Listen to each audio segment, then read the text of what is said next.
Hi, all right, students. This is the second video for week 3. I just want to cover a couple things that I want you guys to look at, and this is just to kind of cover current things that's going on in the news. If you go to any YouTube or do any type of search, you can talk about the umqua community college shooting. And I just want to cover really fast the difference between active shooters and how we respond differently.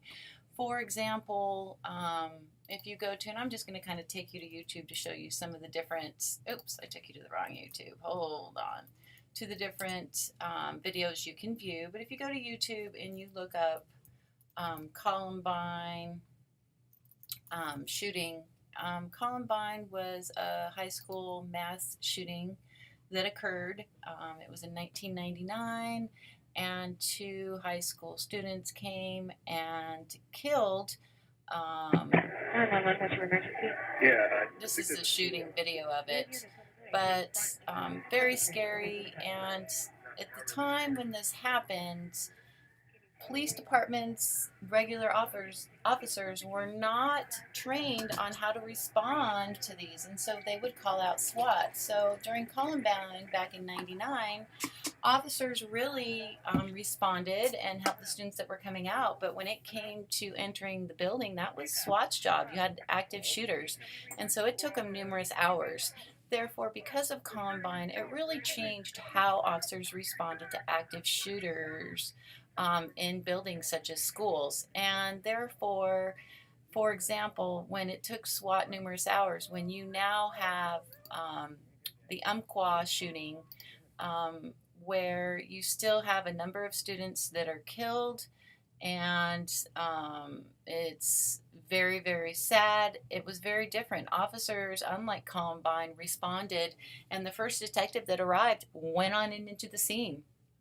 And that's what's really important. So, is to realize that depending on what's going on at the time, officers have to respond and update their training. And even though it might, either way, it might not have stopped the shootings from occurring, definitely if the shooter hadn't committed suicide then and continued walking through the school and killing, by this detective going in and not waiting for SWAT to respond really changed the way, and could have changed the way, and saved a bunch of lives. All right, that's just looking at a couple things that are occurring right now. Also, there is a great story about the Badger gun store trial, and it basically talks about straw purchases on guns, where you can have, sorry, this is a advertisement, but where people go in and they can pass a background check, but they buy guns for somebody else that can't legally buy them. So let's listen to this really fast. Just as the gun control debate is roaring back into the headlines, in this case, a gun store is being sued in a case that could set a wide-reaching precedent. The plaintiffs are 2 men who protect and serve wounded in the line of duty. NBC's Kevin Tibbles has the story. 2 police officers both shot in the face after stopping a young man for riding a bike on a Milwaukee sidewalk in 2009. I thought I was going to die, and I wanted my family to know that I loved them. Now, police officer Brian Norberg and former officer Graham Kunish are suing the owners of Badger Guns, charging its negligence allowed the shooter to buy a firearm he should not have had. Surveillance video from inside the shop shows Jacob Collins purchasing a gun for the shooter, 18-year-old Julius Burton, too young to buy a gun. It's called a straw purchase. To avoid a background check, the actual buyer has someone else buy it on their behalf. They were shot and injured in the line of duty. Lawyers for the police officers say conflicting information on the purchase documents Collins filled out should have been a red flag for the salesman. In the store the ATF has tried to shut down in the past. Its name has changed several times, but it's been run by the same family. Authorities called it the #1 crime gun dealer in America in 2005. In 2006, Badger Outdoors accounted for nearly 500 firearms traced to crimes by Milwaukee police. The store with the second most had 36. The officer's lawyer is asking the jury to award his clients about $9 million in damages. The defendant's lawyer argues the owners had no way to know this was a straw purchase. You don't stop every straw purchase. The act of straw purchasing is fundamentally deception.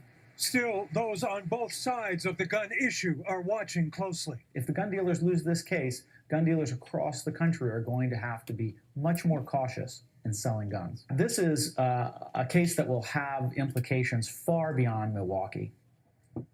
The jury will resume deliberating tomorrow morning. All right, This is only the second case like this. Basically, this is just letting you know that there are problems out there with firearm sales, and hopefully 2 officers that were killed by this Badger gun store, hopefully we'll get some retribution through the court system because of what happened to them because of these straw purchases.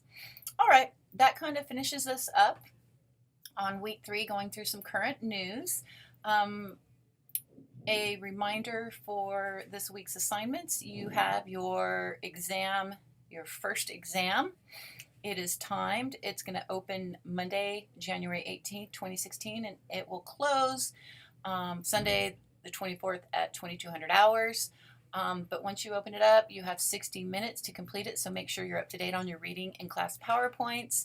You can use your book, obviously, but it's worth 50 points, so it's only 60 minutes, so make sure you're up to date on everything. Also, there is an extra credit. This is the traffic stop tape that you can watch, and then these are the questions, basically question number 1 and question number 2, that you can answer for 5 points extra credit, and that is due Sunday as well. All right, that will conclude our video for week number 3. Like I said, there's 2 videos, and there is an exam you will complete. I will see you guys next week for week number 4. Thank you so much, and have a great week.